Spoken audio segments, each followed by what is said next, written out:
Hello, and welcome to the European String Teachers Association conference in Porto. I am Mara Alina, a violinist and educator. I'm really happy to be able to share with you some exercises to immediately improve your students' technique through a unique approach.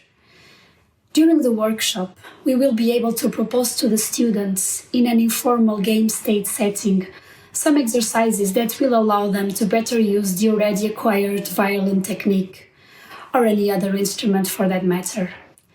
These exercises have the potential to explore and challenge core beliefs related to high-level performance, while always respecting the students' limits and abilities.